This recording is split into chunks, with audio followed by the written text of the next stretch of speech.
예, 그 다음에 그 50번 문제 봐보세요.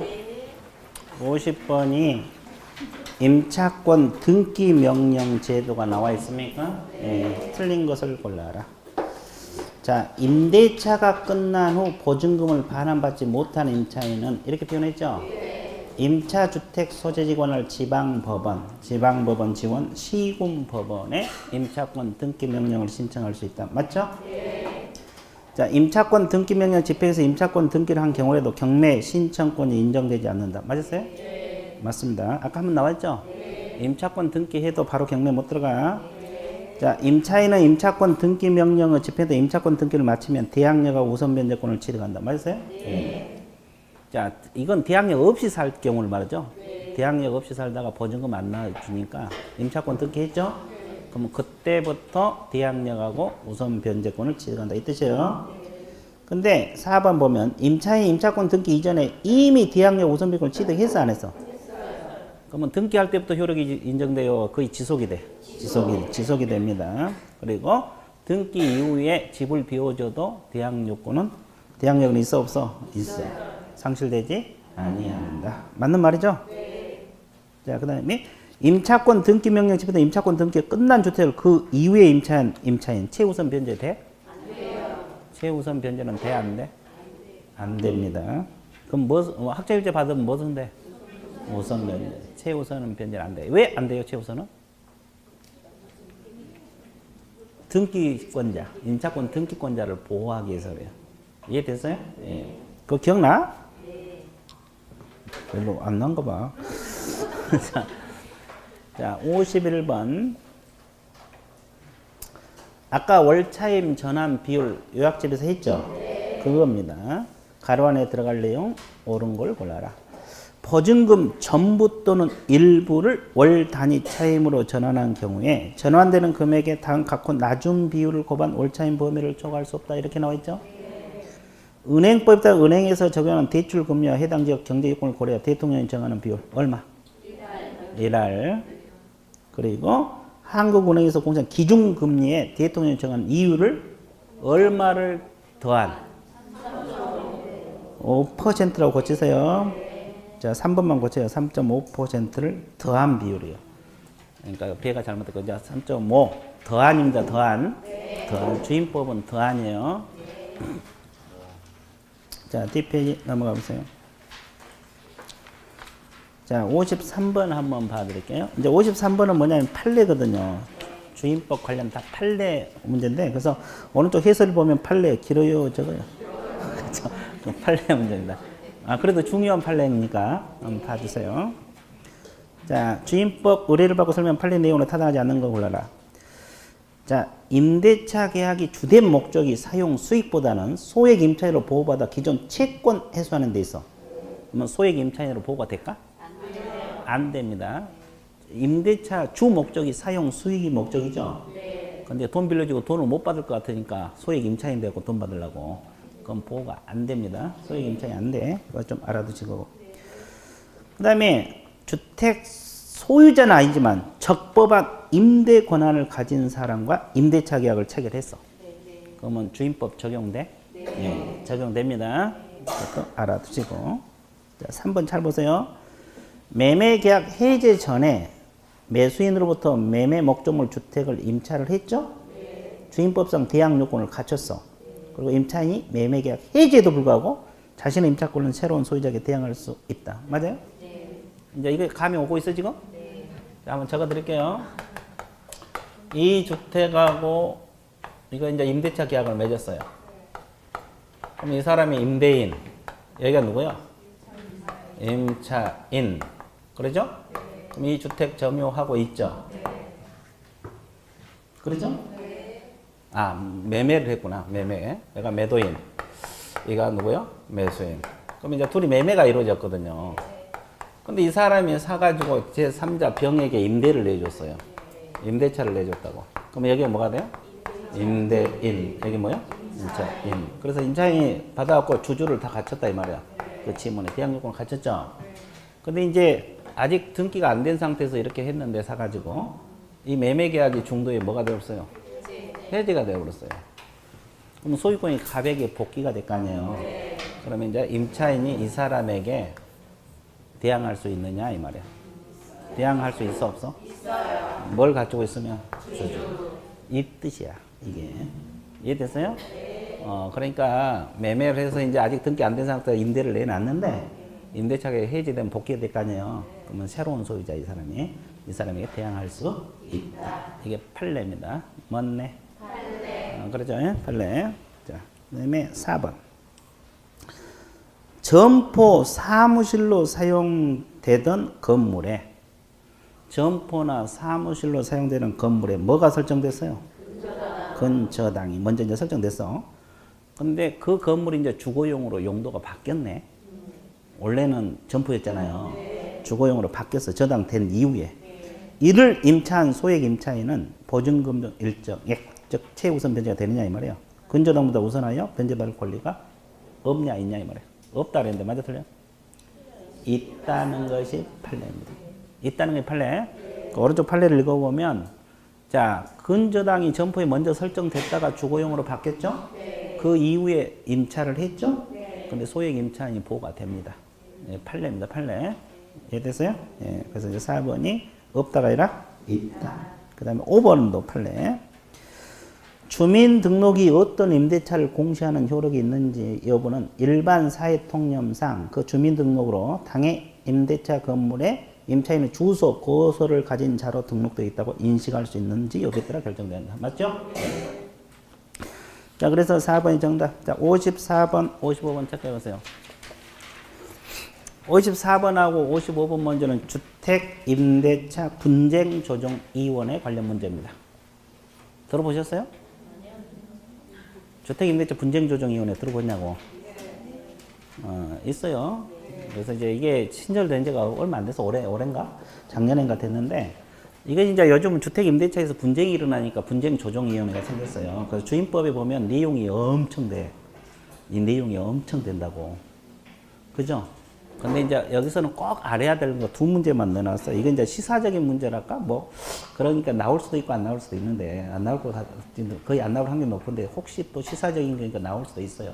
그래서 내가 꼭 알아야 될 것만 만들어 놨거든요. 두 문제. 이해됐어요? 그래서 분쟁위원회는 이 정도만 알면 전혀 지장이 없을 거예요. 이해됐어요? 네. 자, 그럼 한번 볼게요. 주택임대 분쟁조정에. 자, 틀린 걸로. 대한법률구조공단은 지부의 조정위를 둡니다. 자, 지부 동그라미 두고 동그라미. 자, 대한법률구조공단 들어보셨어요? 네. 그죠? 여러분들 그 법률 뭐 모르잖아요. 그럼 그 변호사 살 돈 없잖아요. 법률구조공단에 가면 돼. 그럼 무료 해줘요. 무료 상담해주고 변호사도 다 있어요. 그 무료 국가에서 운영한 거니까 무료로 해줘. 그러면 무료로 해주니까 거기 가서 상담받고 하면 돼요. 이해되세요? 근데 거기 지부에 조정위를 분쟁조정위원회를 둡니다. 의무조항이에요. 그리고 시도에 이게 여기 같으면 충남도겠죠? 둘 수 있답니다. 둘 수 있다. 도도 되고 안 도도 되고. 시도에 둘 수 있다 동그라미 맞고. 조정위원회는 위원장 1명 포함해서 5명 이상 30명 이하의 위원으로 구성된다. 맞으세요? 잘 모르겠죠? 맞습니다. 위원장 1명 포함해서 5명 이상 30명 이하. 몇 줄 보세요? 예. 자, 공단 조정위원회 위원 동그라미. 공단 이사장 동그라미. 자, 공단 조정위원회 위원은 이사장이 임명 이촉이에요. 법률구조공단이 그렇죠? 이사장 임명 이촉하고 시도 조정위원은 누가? 지방자치단체 장 동그라미. 거기서 임명 이촉하면 돼. 시도에 조정위원을 둘 수 있다 그랬잖아요. 여기는 지방자치단체 장이 임명 이촉하고 법률구조공단 거기는 공단 이사장이 임명 이촉하고. 됐어요? 예. 그다음에 그러면 조정위원회 위원장은 누가 되느냐 이 말이죠. 누가 되느냐. 호선하는데 위원 중에서 호선하는데 자격이 있어요. 판검사, 변호사 6년 이상 재직한 자. 그 사람 위원 중에서 호선돼. 그러니까 위원들이 그 사람 아닌 사람도 많을 거 아니에요. 근데 그런 자격을 갖춘 위원 중에서 호선이 돼요. 판사, 검사, 변호사. 몇 년 이상? 6년 이상. 그다음에 조정위원회 임기는 3년입니다. 2년 틀렸고 연임할 수 없다가 아니라 있다. 임기 몇 년? 3년. 연임할 수 없다가 아니라 있다. 분쟁조정위원회는 그 정도만 알면 돼. 55번하고 55번도 알아야 돼. 그럼 뭘 조정 심의하느냐? 분쟁 조정위원회에서 이거 알아야 되는데, 자 우리가 이 임대인하고 지금 임차인하고 분쟁이 일어난 거잖아요. 그러면 차임 보증은 증감 덩어리. 증감에 대한 분쟁. 증액을 했는데 너무 많이 했다는 등, 뭐 감액을 했는데 너무 많이 했다는 등, 이런 분쟁이 일어날 수 있어 없어? 있어요. 이걸 조정 심의할 수 있다는 거고, 임대차 기간 분쟁이 일어날 수 있어 없어? 있어요. 이거 심의 조정. 또 보증금 주택 반환 덩어리. 하이 임대차 계약이 끝났는데 임대인은 주택을 안 돌려줘. 아니 그 임차인 주택을 안 돌려줘. 또 임대인은 보증금 안 돌려줘. 그럼 서로 분쟁이 일어날 수 있어 없어? 있어요. 그거 분쟁. 그리고 임대차는 임대인 수선 의무가 있죠. 네. 있어 없어? 있어요. 근데 이 변기가 깨졌는데 수선 안 해준다. 그렇죠. 그럴 수도 있잖아요. 네. 그러면 그 분쟁이 일어날 수도 있죠. 네. 그러면 그것도 심의 조정할 수 있다 없다? 있다. 네 가지예요. 다른 거 없어. 네 가지를 읽어두시고, 그 다음에 표준계약서 사용. 표준계약서는 아까 누가 정해서 권장할 수 있어요? 법무부 장관. 주택임대차 표준계약서는 법무부 장관이잖아요. 그러면 권장하면 이걸 우선적으로 쓰는 것이지 의무적으로 쓴 건 아니잖아요. 이게 분쟁이 일어날 수가 없겠죠. 예, 조정심의사항이 아니야. 이해됐어요? 예. 그래서 이제 주택임대차 분쟁조정위원회 뭐 안 나오겠지만 혹시 나오면 이 두 문제 정도만 하면 그 범위에서 걸릴 거예요. 이해됐어요? 네. 예. 시사적인 거니까. 요즘 간혹 가다가 TV에서도 분쟁조정위원회가 뜨고 있어요. 나온다고요. 그래서 이게 최근에 신설된 거라, 그래서 이제 뭐 민법에도 안 가르칠 거예요. 그렇죠? 그래서 이제 이게 그래서 최근에 신설된 거라 내용이 엄청 많거든요. 그래서 이 정도만 한번 봐주세요. 시사적인 문제로 나올 수가 있거든요. 이해됐어요? 예. 자, 그 다음에 상임법 들어갈게요. 56번. 상임법 목적 및 적용 범위에 관한 설명이다. 맞는 거, 틀린 거? 틀린 거. 자, 이 법은 상가건물 임대차에 관해서 민법에 관한 특례를 규정해 국민경제생활 안정, 보장을 목적으로. 맞으세요? 예. 맞고. 사업자 등록이 대상이 되는 영업용 건물 동그라미. 영업용 건물에만 적용되기 때문에 교회, 동창회, 종친회, 이건 영업 목적이 아니잖아요. 그러니까 상임법 적용돼 안 돼? 영업. 장사하는 거. 쉽게 말해서. 이해됐어요? 네. 그 다음에 상가 건물 등기하지 않은 전세, 미등기 전세도 적용돼? 네. 이건 주임법이든 상임법이든 똑같이 적용된다 그랬죠? 네. 자, 수도권 정비 과밀 억제권요. 과밀 억제권은 보증금 1억에 월세 100만 원. 상가 건물 적용되지 않는다. 맞아요? 네. 자, 보증금 플러스 월세 곱하기 100. 그러면 이거 합하면 얼마요? 2억이잖아요. 100만 곱하기 100은 1억이니까. 그러면 수도권은 적용돼? 과밀 억제권이요? 네. 왜? 3억 이하니까. 이하니까. 그럼 적용되지 않는다가 맞아, 틀려? 틀려. 그죠? 적용돼. 2억밖에 안 나오잖아요. 환산해봤자. 과밀 억제 3억 이하니까. 3억 이하는 적용되죠? 자, 법인인 경우는 적용하지만 상임법 일반 법인도 적용한다 그랬어요. 일시 사용 임대차는 적용한다 안 한다? 자, 57번. 자, 상임법 적용 대상 보증금에 대한 설명으로 맞는 거 틀린 거? 서울특별시 4억 원 이하 맞죠? 광주광역시 2억 4천 맞죠? 과밀 억제권역 3억 맞죠? 용인은? 아까 이야기했잖아요. 안산, 용인, 김포, 광주는 과밀 억제권역이 아니라 그랬어요. 광역시 쪽으로 봐. 그래서 이게 틀렸네. 2억 4천. 전라남도 순천은 그 밖의 지역이니까 1억 4천.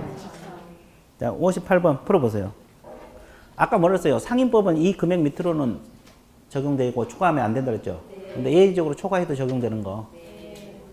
아닌 거. 대개 공표차가 아닌 거. 몇 번? 5번이에요.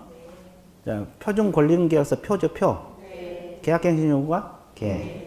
권리금 해소 기부가 건. 차임 연체 계약 해지가 사. 그래서 대항력이 없네. 대개 공표차. 이렇게 한개 해보세요. 자, 이것은 이 금액을 초과해도 적용됩니다. 상임법. 자, 59번 문제. 틀린 걸 골라라. 상임법. 임차인의 차임 연체기 몇 기 차임? 임대인은 계약을 해지할 수 있다 없다? 있다. 맞고. 그다음 2번, 3번 묶으세요. 묶어갖고 판례라고 적었어요. 1번 지문에 대한 판례입니다. 1번 지문에 대한 판례. 상기를 어떻게 계산하느냐 이거요. 상기를 어떻게 계산하느냐 이 판례인데 임대차 갱신되는 경우 임차인이 갱신 전부터 차임을 연체를 시작했죠? 갱신 후 차임 연체 상기 차임액에 이른 때에도 임대인은 계약을 해지할 수 있어 없어? 있어요. 이게 판례입니다. 그러니까 갱신된 이후부터 내리 상기가 아니라 갱신 전부터 일단 연체를 시작했죠. 갱신 후에도 계속해도 상기가 되면 해지할 수가 있다. 이 말이에요. 상기를 어떻게 계산하느냐 그 판례라고. 자, 3번도 마찬가지. 임대인 지위가 양수인에게 뭐가 됐어? 승계. 매매로 승계된다. 이렇게. 그러면 양수인 연체 차임 채권 동그라미. 차임 연체된 채권을 승계받지 않는 이상 승계 이후에 상기 차임이 달해야만 계약을 해지할 수 있다. 있습니다. 그러니까 연체된 걸 인수를 받았으면 같이 계산하고 인수받지 않았으면 자기가 인수받은 이후로 상기가 돼야 돼. 그거 이제 두 가지 판례니까 상기를 어떻게 계산하냐 이 판례거든요. 이해됐어요? 네. 봐주시고. 자, 국토교통부 장관은 권리금 계약을 처리해서 표준 권리금 계약서. 자, 표준 권리금 계약서는 누가 정해서 권장할 수 있어요? 아, 맞았네. 권리금 쪽은 다 국장으로 밀어버리라 했죠. 자, 보증금이 전액 변제되지 않는 대항력 있는 임차권. 경매가 실시된 게 임차권은 매각으로서 소멸합니까? 대항력 있는 임차권이 핵심이잖아요. 그러면 대항력 있는 임차권은 경매에 들어가도 소멸해 안 해? 안 해. 대항력 있다는 거 나가 못 나가? 근데 어떻게 소멸해? 그렇죠? 임차권은 경매가 되면 소멸한 게 원칙이에요. 근데 대항력 있는 임차권이란 말은 저당보다 임차권이 먼저 들어간 거 있죠? 그런 임차권은 소멸한다 안 한다? 그럼 나가 그러면 못 나가. 그렇죠? 그래서 5번이 정답 처리가 됩니다. 할만하죠? 자, 63번 문제. 다음은 상인법상 임차인의 계약갱신 요구에 대해서 거절 사유. 계약갱신 요구권 상인법만 있다 그랬죠? 네. 갱신하면 임대인은 갱신해 줘야 되죠? 네. 거절 사유가 있을 때만 거절할 수 있죠? 네. 그러면 거절 사유 묻는 문제예요. 틀린 거 골라. 임차인 이익이 차임액에 달하도록 연체하면 거절 사유 돼? 아니요. 상기. 이익이 틀렸고 이거 하나 틀렸어요. 임차인이 거짓 그 밖에 부정한 방법으로 임차하는 경우는 거절 사유 돼? 네. 예, 맞고. 서로 합의하에 가로놓고 서로 합의하에 임대인 임차인 상대 보상을 제공하면 거절 사유 되죠? 네. 맞고. 임차인 임대인 동의를 얻어 전부 일부를 전대하면 거절 사유 돼? 동의 없이 전대했을 때만 거절 사유야. 적법 전대는 거절 사유 아니에요. 동의 없이가 핵심. 그 다음에 임차인 임금 전부 일부를 경과실로 파손하면 거절 사유 돼? 중과실로 파손할 때. 그 다음에 임차인 건물 전부 일부 멸실 동그라미. 임대차 목적을 다르면 이것도 거절 사유요. 멸실은 일부 멸실도 거절 사유 됩니다. 맞고. 자, 시연. 임대인이 목적은 전부 대부분 철거 동그라미. 철거나 재건축은 대부분. 전부는 당연한 거고. 이것도 거절 사유 돼. 그 밖에 임차인으로 의무를 현재 위반해도 거절 사유 되죠? 그럼 틀린 것은 기억, 미을. 근데 이렇게 공부하세요. 핵심적인 거 다시 정리할게요. 몇 기 차임 연체? 3기. 그거 핵심. 동의 없이 전대. 동의 없이 전대. 이거 핵심. 파손은 중과실. 중과실로 파손해야 거절 사유. 멸실은 일부. 전부는 당연하고 일부 멸실도 거절 사유. 철거나 재건축은 대부분. 이런 단어를 핵심을 넣고 공부를 하셔야 돼요. 그래야 답을 골라낼 수 있어요. 그런 단어를 딱 공부해주면 막 틀리고 싶어도 맞아요. 미쳐. 자, 65번 문제. 65번 보고 있어요? 자, 개공갑이 상인법 적용을 받는 을소유 건물 임대차 계약을 종료하면서 임대인 을과 임차인 병에 설명. 자, 틀린 것은 자, 을하고 병이라고 나와 있죠? 자, 임대차가 있고 이걸 임대인. 이건 뭐요? 임차인. 자, 이겁니다. 을과 병이 몇 년 미만으로 임대차 기간을 정했어요? 1년. 그럼 병은 그 기간 유효함을 조정할 수 있어요? 네. 자, 6개월로 했다 그러면 병은 6개월 조정할 수 있죠? 네. 그렇습니다. 병이 이익이 차임액에 달하도록 금액이 연체했어. 계약갱신 요구하지 못해요? 할 수 있어. 몇 기 차임 연체? 상기 할 때 거절 사유가 돼. 상기 연체해더라도 요구할 수 있어요. 요구는 할 수 있어. 거절 사유이지. 이해됐어요? 이 기는 뭐 당연히 하는 거지 이건. 자, 디귿. 병은 임차권 등기 명령 신청 그에 따라 임차권 등기 관리가 추리한 비용. 자, 임차권 등기 임차인 단독으로 할 수 있죠. 등기 비용이 들어가 안 들어가? 그럼 임대인에게 청구할 수 있어 없어? 있어요. 맞았네. 자, 임대차 계약 종료 전 병이 계약 갱신을 요구했죠.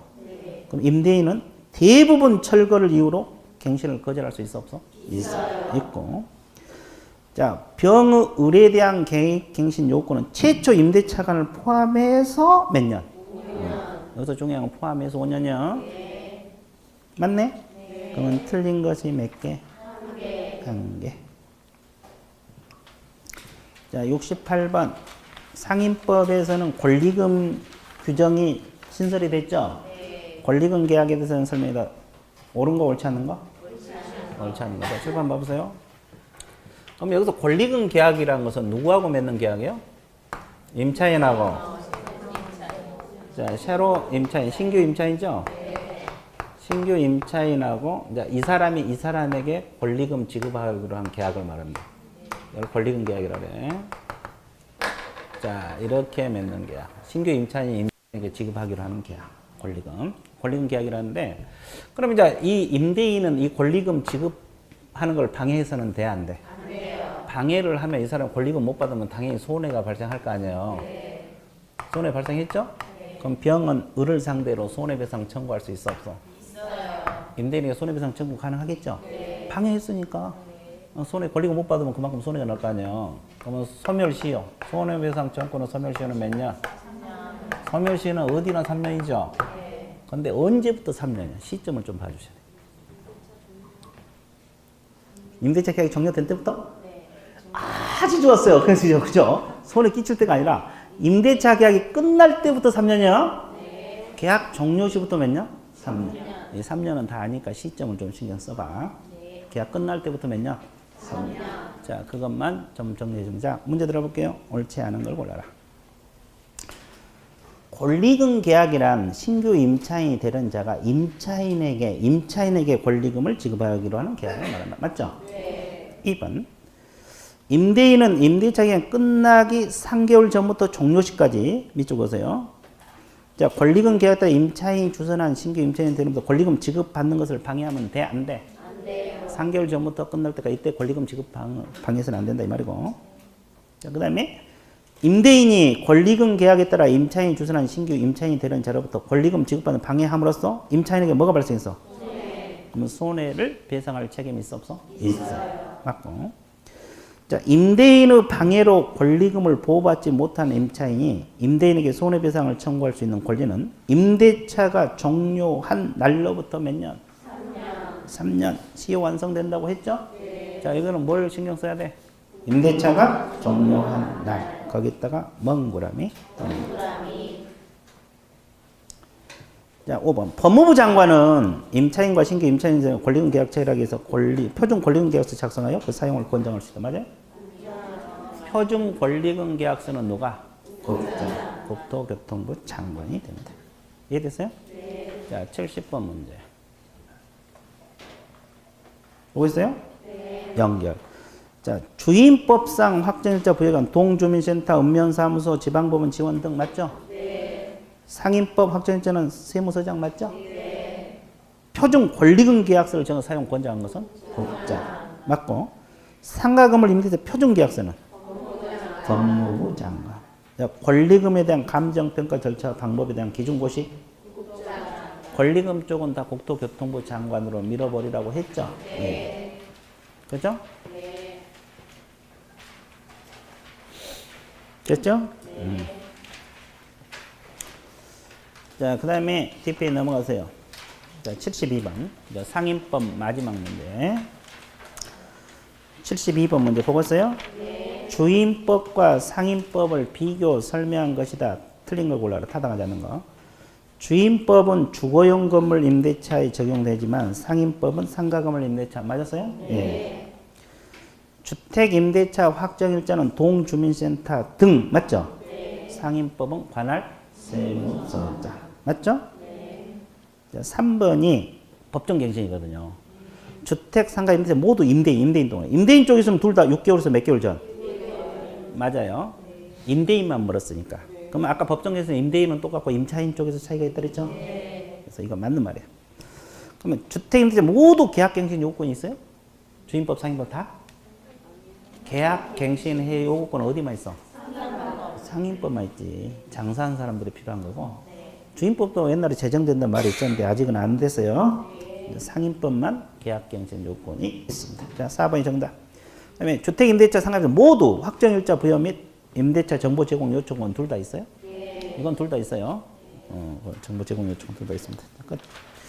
그래서 이제 주임법, 상임법 관련 문제, 뭐, 여기서만 배운 거 아니라 어디서도 배워. 민법에서 많이 했을 거 아니에요. 이게 틀리면 안 돼. 자, 그 다음에 경공매 들어갑니다. 요약집 보세요. 요약집, 경공매. 자, 경공매 실무는 두 문제 내지 세 문제가 나올 거예요. 매수 신청까지 해서 두세 문제가 나올 수도 있어요. 그러니까 이제 경공매는 공부해 놓으면 쉬워. 공부 안 해 놓으면 어렵지만 해 놓으면 되게 쉬워. 그래서 이제 그냥 맞춰요. 아니 진짜요. 다 잘 맞더라고. 저기 같아요. 경공매 이제 간단하게 설명할게요. 잊어먹는 거 재생만 하면 돼요. 배운 지가 꽤 됐죠? 네. 꽤 돼서 다시 재생하면 돼요. 자, 어디를 보고 있으면 됩니까? 책은 좀 이따 보기로 하고. 법원 경매는 크게 둘로 나눠져요. 강제 경매하고 의무 경매. 책은 좀 이따 보고 칠판 보고 있어요. 자, 강제 경매는 집행 권한을 가지고 하는 경매라고 했죠? 네. 판결서 같은 거에 집행 권한이 되거든요. 그리고 이제 채무자 일반 재산을 뭐 해갖고 압류해서 들어간 거에 강제 경매야. 그러니까 여러분들 그 돈 빌린 사람이 빚을 돈을 갚아 안 갚아? 아마 그럼 채무자 재산 뒤져갖고 그 재산 압류를 해. 그래갖고 경매 신청한 걸 강제 경매야. 이해되세요? 네. 그러면 이 판결서 같은 집행 권한이 있어야 돼 없어야 돼? 있어야 돼. 이거 없으면 강제 경매 안 돼요. 네. 그죠? 네. 보고 있어요 지금? 네. 그럼 의무 경매는 담보권 실행 경매란 말을 써요. 담보권 실행 경매. 그럼 이건 뭐에 근거해서 이루어진 경매? 저당이나 전세권. 여러분들 보세요. 이것은 자, 돈 빌려주고 건물에 저당 잡아 안 잡아?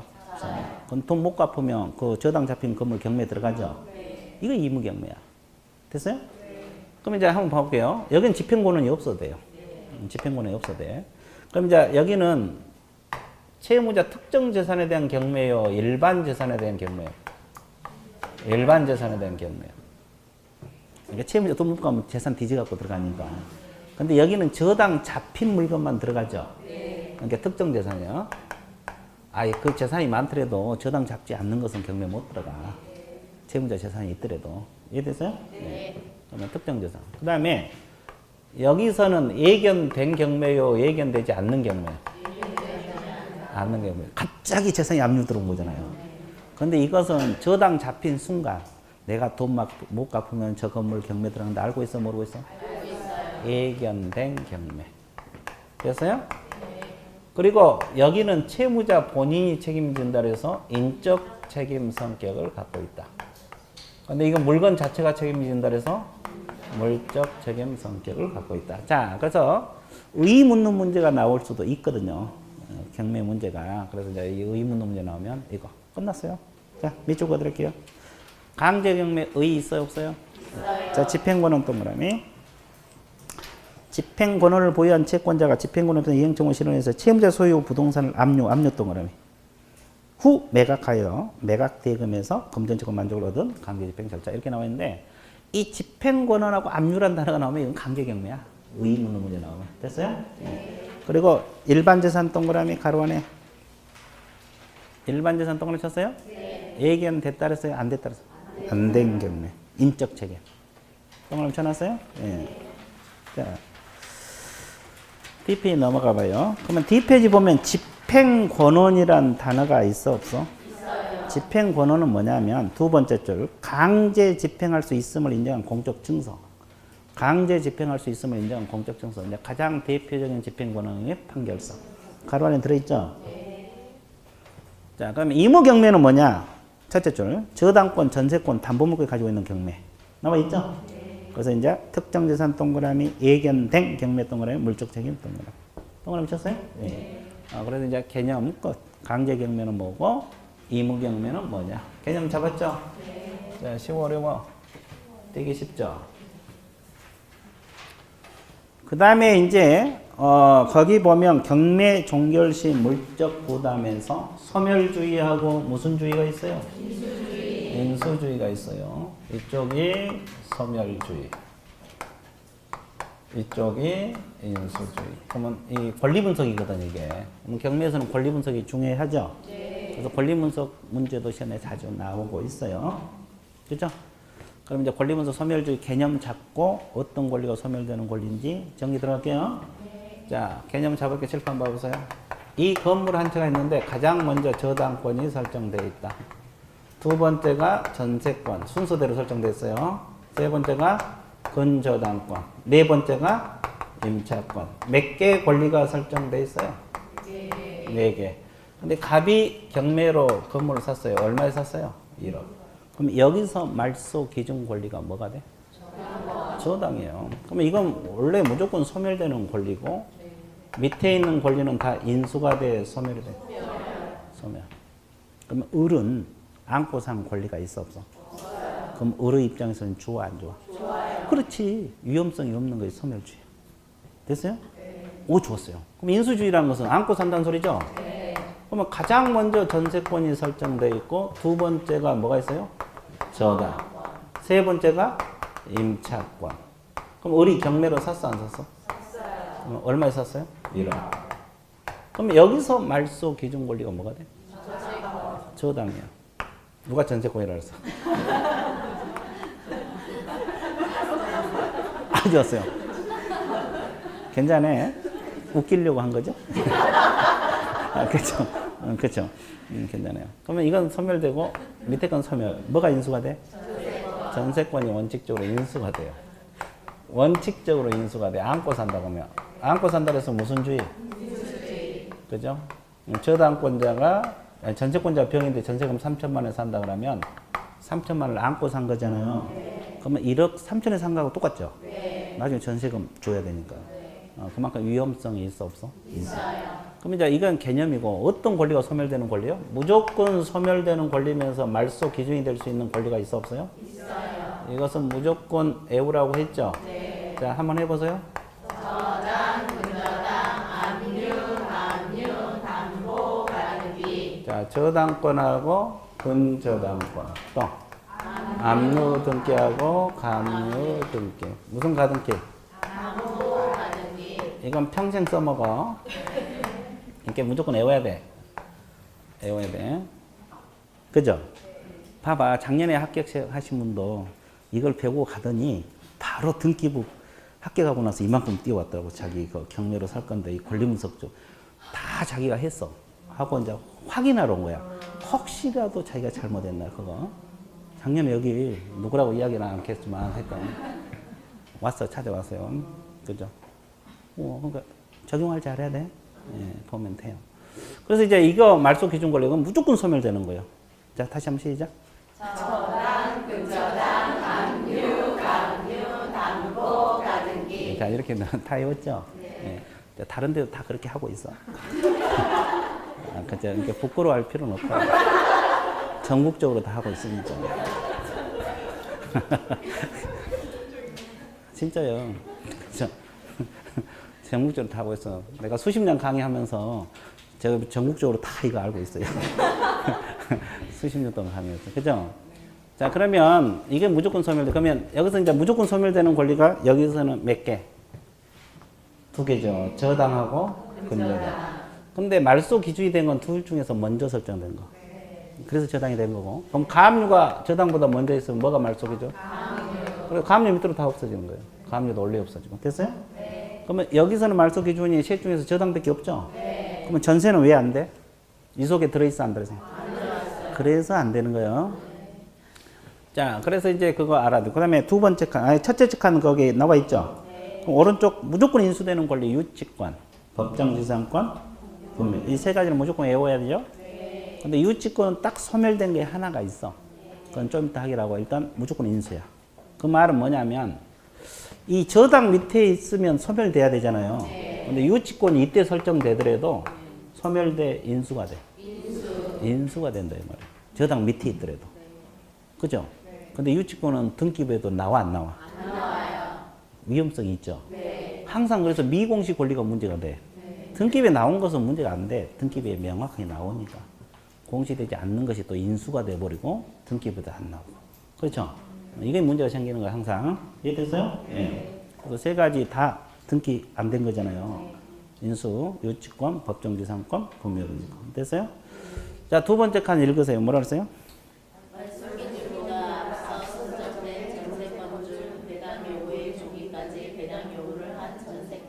그것은 소멸한다 이 말이야. 그럼 봐보세요. 7번 보세요. 이 셋 중에서 말소 기준이 저당이라 그랬죠? 앞서 설정된 전세권은 원칙적으로 인수가 된다고 했잖아요. 근데 예적으로 법원에다가 배당 요구를 해요. 법원에다가 배당 요구를 하면 이 전세권은 인수가 돼요? 소멸이 돼요?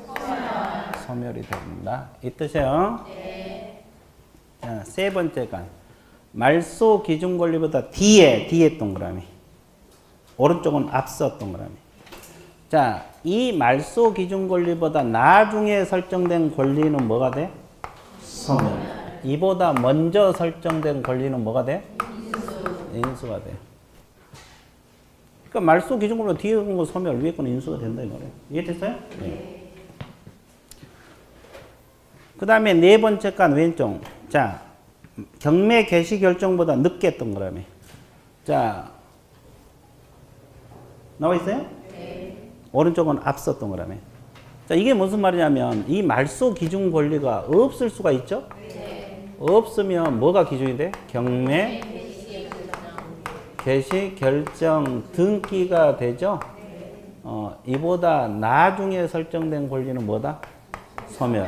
이보다 먼저 설정된 건 인수. 그럼 말소 기준 권리가 없으면 이 경매 등기가 기준이 돼서 됐어요? 그럼 이것도 말소 기준이 되죠? 말소 기준이 되는 거야. 저당이 없을 때는 이거에 기준을 한다고. 그러면 아까 유치권은 여기가 유치권이 있어도 인수가 된다 그랬죠? 근데 얘 하나 있다 그랬죠? 이거요. 이게 등기되면 이제 물건이 압류가 되거든요. 이 이후에 설정된 유치권은 인수가 돼, 소멸돼? 이게 소멸. 이해됐어요? 경매 개시 결정 등기 이후에 설정된 유치권은 소멸입니다. 저때 압류가 되거든요. 자, 그래, 그거 알고 있으면 되고. 그 다음에 이제 권리분석 끝났어. 이것만 알면 돼. 근데 권리분석 문제 나오면 그냥 맞출 수 있어요. 적용할 줄만 알면 돼. 적용하는 건 되게 쉬워. 이거 문제, 두 문제만 풀으면 돼요. 됐어요? 원리는 같으니까. 자, 양가를 3번 보세요. 요약서 양가를 3번. 경매에 참가할 수 없는 자하고 뭐가 있어요? 있는 자. 채무자하고 재매각에 있어서 전 매수인 가로로 묶어보세요. 채무자하고 재매각에 있어서 무조건 외워야 돼. 채무자하고 재매각에 있어서 전 매수인 이것은 참가할 수 없어요. 이거 두 가지는 외우고 무조건 외우고 그 다음에 집행관하고 친족, 감정인하고 친족, 법관하고 다 이분들은 관여했어 안 했어? 했으니까 안 되는 거예요. 집행관 경매 관여했죠? 당연히 안 되고. 감정인 관여했죠? 당연히 안 되고. 법관도 관여했죠? 안 돼. 이건 당연히 안 되는 거고 위 앞에 두 가지만 외우면 돼. 채무자하고 재매각에 전매 무조건 참가할 수 없어요. 그럼 이제 참가할 수 있는 자는 없는 자 빼고 다 가능하거든요. 그러니까 일반인 가능하고 채권자 가능하고 담보권자 삼치 가능하죠? 근데 주의할 거 두 가지만. 채무자 가족 동물은. 왜 주의해야 돼요? 앞에 채무자는 된다고 해서 안 되나? 안 돼요. 근데 채무자 가족은 돼. 채무자는 안 돼. 채무자 가족은 돼. 의무 경매에 있어서 물상 보증해. 돼, 안 돼? 의무 경매에서 물상 보증 돼, 안 돼? 참가할 수 있어요. 되게 쉽죠? 예. 자, 그러면 문제 세 문제만 풀어볼게요. 권리분석 관련 내용. 2번 문제. 자, 2번 문제 보고 있어요? 부동산 경매에 있어서 매각 부동산의 권리에 관한 설명으로 맞는 거, 틀린 거? 담보 목적이 아니라 그랬죠? 최선순위 소유권 이전 등기 청권 보존은 가등기. 매각으로 소멸하지 않는다. 맞아요? 이건 담보 가등기요, 소유권 이전 청권 보존을 가등기. 그러면 최선순위라 그랬죠? 그러면 칠판 보세요. 여기가 가등기가 돼 있어요. 그럼 말소 기준 권리가 저당이잖아요. 그러니까 소멸 대 인수. 그걸 소멸하지 않는다. 맞는 말이죠? 자, 매각 부동산의 모든 저당하고 담보 가등기는 매각으로 소멸. 맞아요? 왜 고민하고 있어? 칠판 봐봐요. 저당하고 담보 가등기는 무조건 소멸되는 권리요, 아니에요? 다 무조건 없어져. 이건 무조건 없어져요. 무조건 소멸되는 권리라니까. 애워놓고 적용 못하면 안 돼. 저당, 근저당 이건 애워놓고 적용을 못해. 압류, 가압류, 담보, 가압류 애워놓고 적용을 못하면 안 돼. 무조건 소멸된다 나와있잖아요. 이해됐어요? 네. 3번. 임차 건물이 매각되더라도 보증금이 전액 변제되지 않는 한 대항력 있는 임차권은 소멸해요, 안 해요? 안 합니다. 자, 최선순위 전속권으로서 가압류 채권에 대항할 수 있죠? 대항력 있다. 대항할 수 있는 전세권인데 전세권 배당 요구를 했어. 인수가 돼? 배당 요구를 하면 소멸. 이게 틀렸고. 자, 압류 효력이 발생한 후 몇 주 오세요? 그러면 언제 압류 효력이 발생해요? 경매, 개시, 결정, 등기. 그러면 이보다 나중에 설정해 유치권 아까 인수된다 그랬어요, 소멸. 그러니까 대항할 수 없다. 맞았죠? 예. 이거 하나 예예요. 유치권 예, 이거 하나. 원래는 무조건 인수인데 이건 소멸이야. 자, 한 문제, 6번 문제, 한 문제만 더 풀어보면 돼요. 다 권리분석 문제예요. 그 앞에 안 푼 거. 다 원리는 똑같아요. 6번 문제 보고 있어요? 매수인에게 인수되는 권리를 골라라. 자, 최선순위 저당보다 늦지만 경매, 개시, 결정 등기보다 앞서 설정된 유치권은 인수죠. 이건 소멸 외적인 것도 안 걸리죠. 경매, 개시, 결정 이전에 있으니까 저당보다는 늦지만 됐어요? 네. 인수 이게 정답이고. 그럼 저당보다 늦게 설정된 주주를 갖춘 임차권은 소멸이에요. 주주 갖춰도 소멸이에요.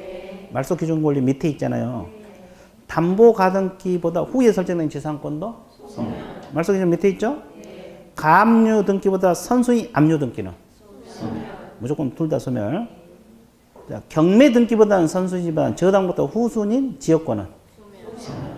뭐 밑에 있어요? 저당. 무조건 소멸. 자, 뒤에 넘어오세요. 8번 문제. 다음 법원 경매 부동산에서 매수 신청할 수 있는 자. 경매 참가할 수 있는 자. 자, 채무자는 경매 참가해 못해? 못한다고 무조건 외우라 그랬죠? 채권자는 할 수 있고 재매각에서 전매수인 안 돼. 담보권자는 돼. 감정인하고 친족 안 돼. 채무자 가족은 돼. 자, 집행관하고 그 친족은 물상 이무경매 물상 보증은 그러면 되는 거 몇 개? 4개. 쉬워 어려워? 눈물 나옵니까? 무슨 눈물? 기쁨의 눈물. 좋아. 됐어요. 자, 그 다음에 이제 요약집으로 들어가 경매 절차 들어갑니다. 자, 경매 절차는 무조건 시험 나와요. 무조건 나오는데, 뭐, 흐름 묻는 문제도 나온 경우도 있지만, 그 내용을 알아야 돼. 그래서 이제, 수험생이 근데 가장 어렵게 느낀 파트가 경매 절차잖아요. 근데, 이거 다 잘 맞히더라고. 예, 오전에 강의하고 오후에 문제 풀어보면 다 잘 맞히더라고. 아니, 오전에 강의해도 오후에 문제 나가잖아요. 그래도 못 맞춰. 못 맞추면 퇴근해.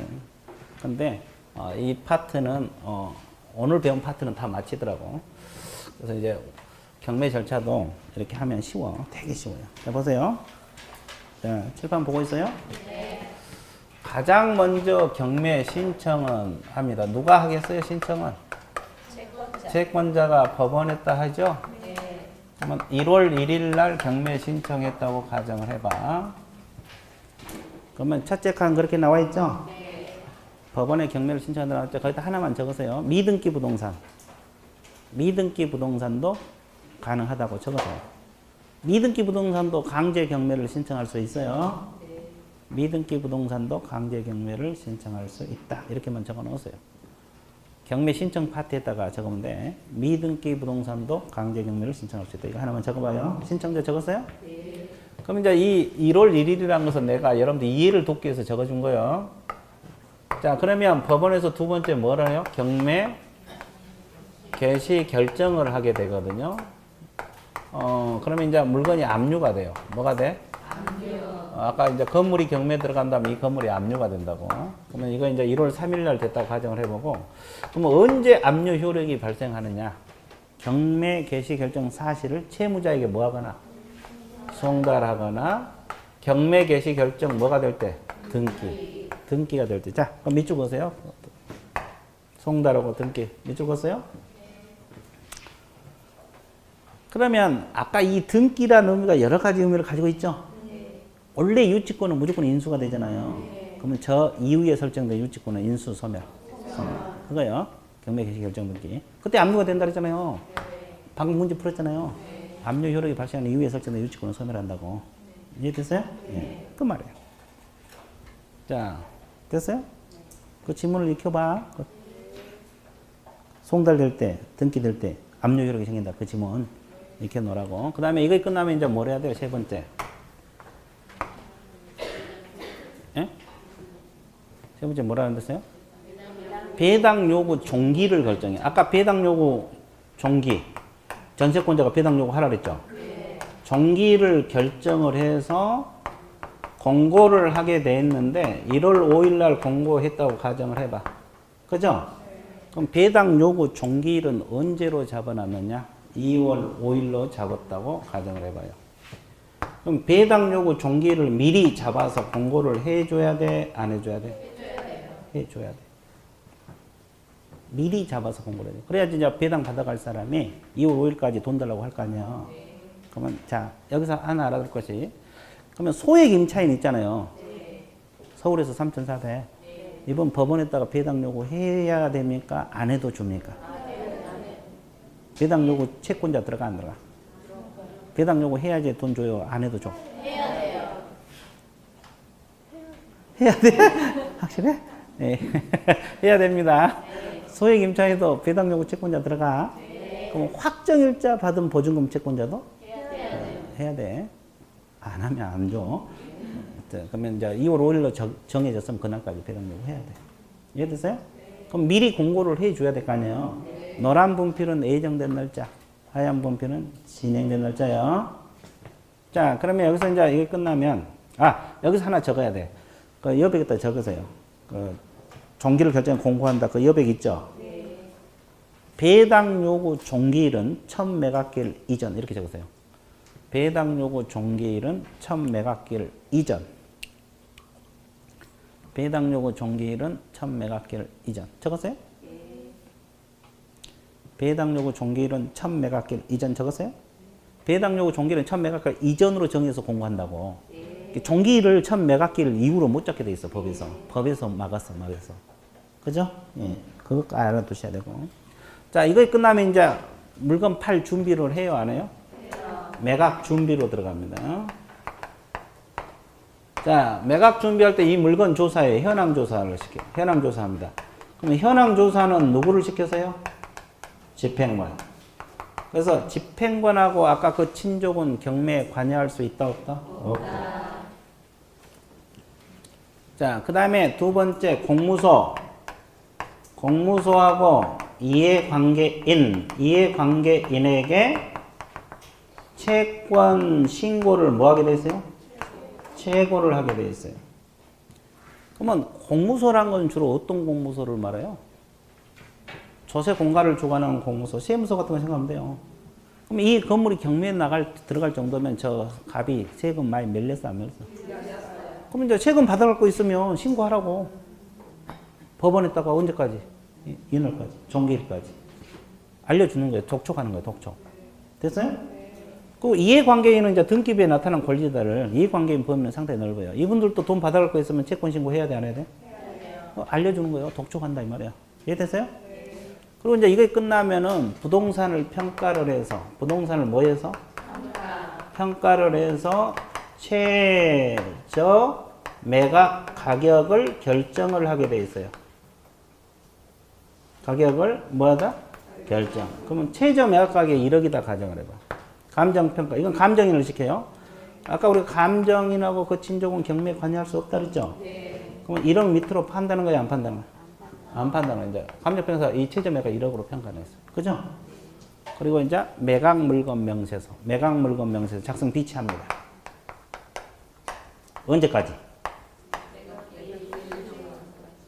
매각기일 며칠 전? 일주일 전까지. 일주일 전 동안.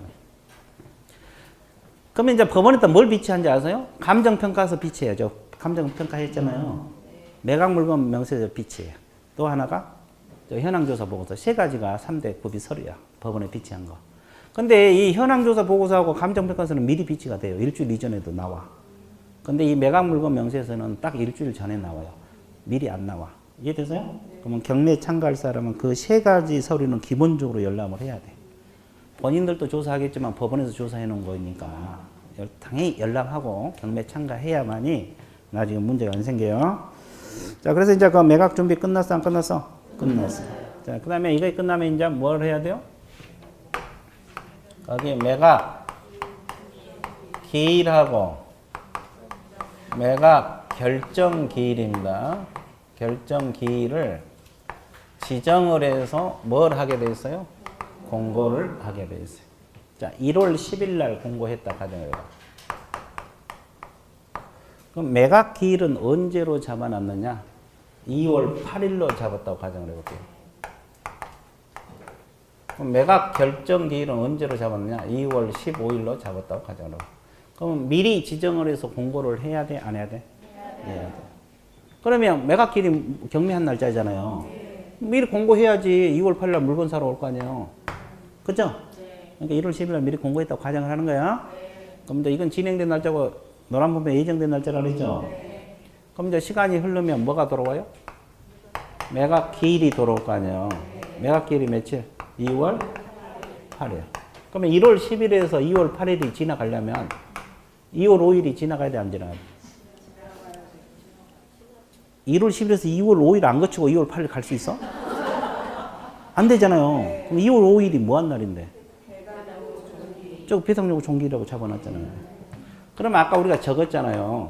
배당요구 종기를 법원에서 잡을 때 첫 매각기일 이후로 잡는다, 이전으로 잡는다? 그래서 2월 5일이야. 그러니까 2월 10일 날, 11일 날 배당요구 종기를 잡을 수가 없어요. 그럼 이게 빨라야 좋아. 왜 좋아요? 아까 우리가 전세권자가 배당 요구하면 최선순위가 소멸한다 했죠? 그러면 전세권자가 배당 요구한가 안 한가를 보고 들어갈 수 있어. 종기일이 빠르니까. 그럼 배당 요구하면 경매에 물건 사고, 안 하면 인수가 되잖아요. 안 사고. 보고 들어갈 수 있어, 없어? 근데 만약에 배당 요구 종기일이 나중이라고 가정을 해봐. 그럼 보고 들어갈 수 있어, 없어? 이때는 배당 요구 할 거라고 예상하고 샀는데 갑자기 배당 요구 안 해버리면 전세를 안고 살잖아요. 전세권자가 배당 요구 종기일까지 배당 요구를 하니까. 이해되셨어요? 그러니까 이게 빨라요. 그래서 이제 이 법에서 종기일은 이 이후로 못 잡게 돼 있어요. 이전으로. 그래서 그것도 시험 자주 나와. 자, 여기까지 정리됐어요? 그 다음에 또 하나. 아까 전세권자가 배당 요구하면 소멸한다 그랬죠? 배당 요구했다가 갑자기 철회를 해버려. 나 배당 요구 안 해. 그럼 또 문제 생기잖아요. 그러면 또 갑자기 인수가 될 거 아니에요. 배당 요구한 거 보고 샀는데 철회를 해보면 인수가 되잖아요. 그러니까 이 배당 요구 종기일 이후에는 철회를 못하게 돼 있어요. 이해되셨어요? 그러면 배당 요구 처리하려면 이전에는 처리가 가능하지만 종기가 지난 이후에는 처리를 한다 못한다? 못합니다. 자, 여기까지 정리됐어요? 자, 그러면 시간 지나면 매각 결정 기일이 돌아와 안 돌아와? 돌아옵니다. 이것은 이제 조금 이따 설명을 하기로 하고, 이걸 2월 15일이라고 했죠? 그럼 이제 매각 기일하고 매각 결정 기일이 가장 시험에 자주 나와요. 내용이. 그러니까 이제 이 두 가지가 거기 매각 실시하고 그 밑에 매각 결정 기일이 있어요? 그 두 가지가 별표처럼 이게 가장 시험에 자주 나와요. 근데 이제 한번 들으면 공부할 것도 없어. 자, 그러면 이 매각 기일까지 하고 쉴게요. 자, 보세요. 매각 기일이 뭐 한 날이에요? 경매한 날이에요. 자, 물건 파는 방법이 있잖아요. 몇 가지 방법? 호가 경매하고 기일 입찰하고 몇 가지 방법? 그러면 어떻게 팔 것인지는 저기서 공부를 해. 호가 경매할 것인지 기일 입찰할지 걔는 공부하겠죠. 그건 뭐 거기에 맞게 참가하면 돼. 호가는 구두로 얼마 사겠냐 이게 하는 거고, 기일 입찰은 그날 입찰해서 그날 개찰을 하는 거고, 기간 입찰은 일정한 기간을 줘. 한 20일 주면서 입찰하라. 날짜 정해서 개찰하는 거예요. 그러면 이건 요즘 거의 안 하고 있고, 이것은 조금 간혹가다 해요. 그럼 주로 뭐예요? 그럼 강의도 이거 위주로 진행됩니다. 자, 그 다음에 입찰 진행, 경매 참가. 자, 입찰 진행할 때 참가하겠죠? 그러면 그냥 갑니까? 입찰 보증금을 가져가야 돼. 입찰 보증금을 가져가야 하는데, 최저 매각 가격의 몇 퍼센트? 10%입니다. 최저 매각 가격의 10%. 그러면 여기서 주의할 거예요. 자기가 써낸 가격이요, 최저 매각 가격. 그러면 최저 매각 가격 10%를 보증금 봉투에 넣어. 뭐 편지 봉투만 해. 수표로 바꿔 놓고, 또 입찰표 작성해야 하네.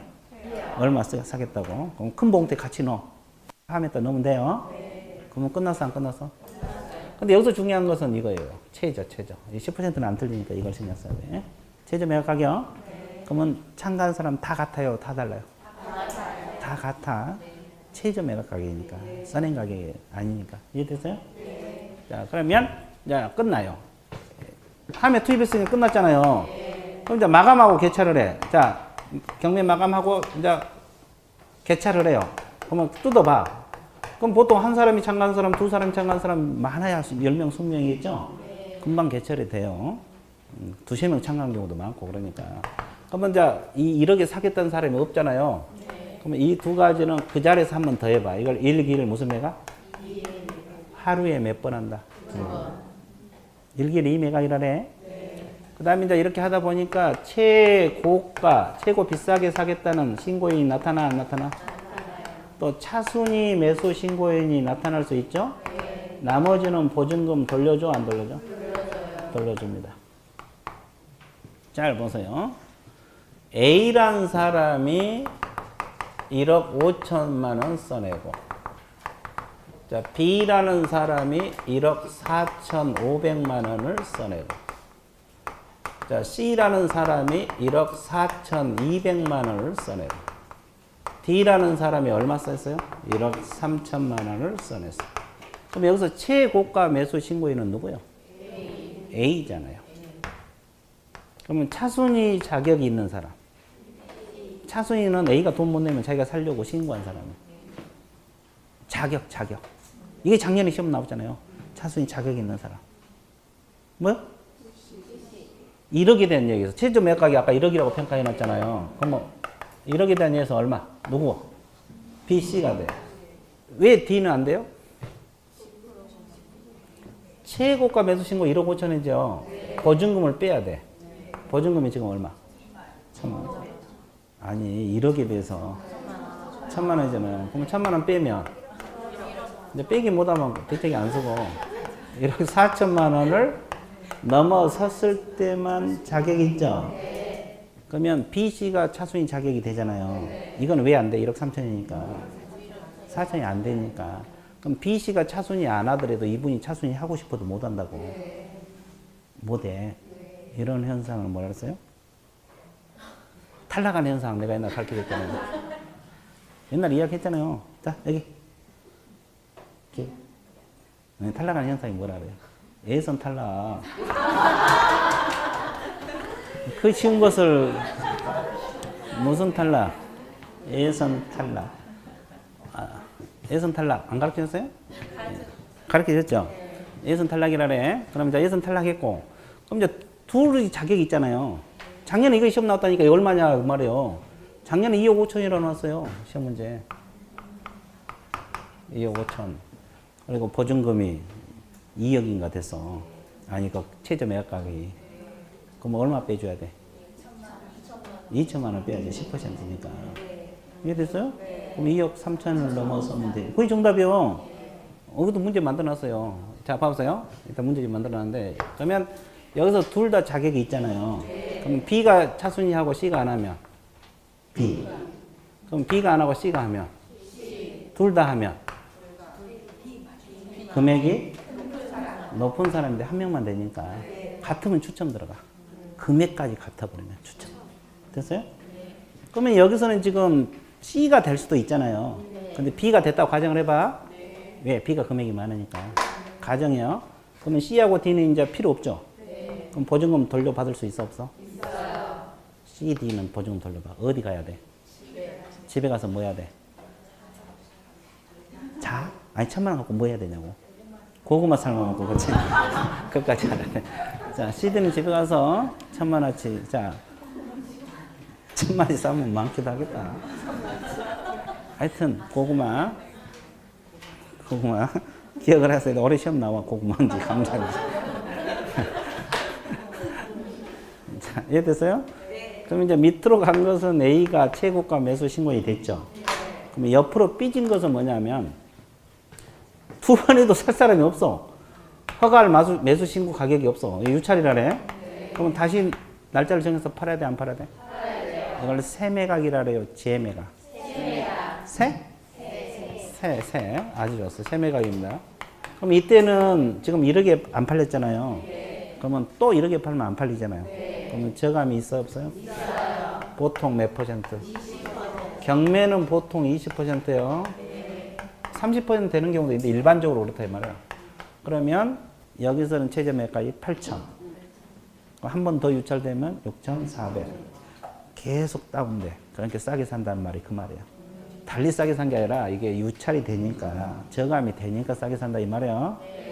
그러면 어떤 것이 싸게 살 수 있어요? 권리 분석이 쉬운 거, 까다로운 거? 까다로운 거 누가 안 달라들어. 그러니까 그 싸게 사는 거예요. 안 달라드니까 그 전문가 아니면 권리 분석을 못 하잖아요. 그러니까 안 달라지니까 참가하는 사람이 적으니까 경쟁이 적죠. 그러니까 싸게 사는 거야. 그죠? 그러니까 공부를 많이 해야 되고. 근데 아파트 같은 건 권리 분석 쉬워. 그러니까 이것은 거의 큰 차이가 없어. 보통 시중가 한 10% 정도 싸게 사면 살까. 1억이면 한 9천에 사면 잘 산 거야. 이해됐어요? 아파트는 권리 분석이 쉬우니까 우리가 아까 배운 걸로 충분해.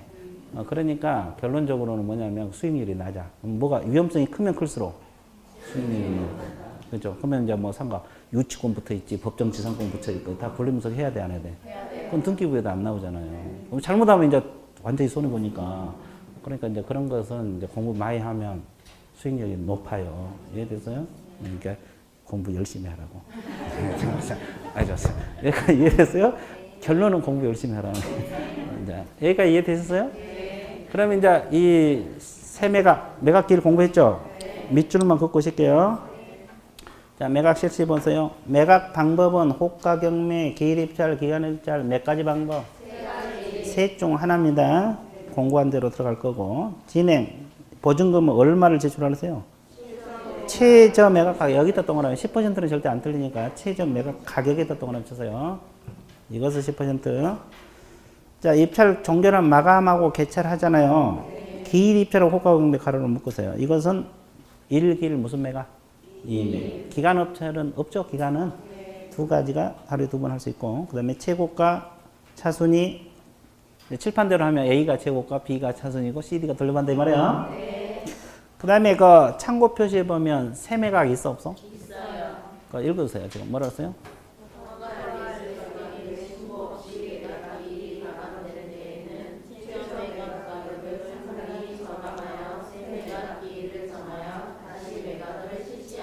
세 매각이죠.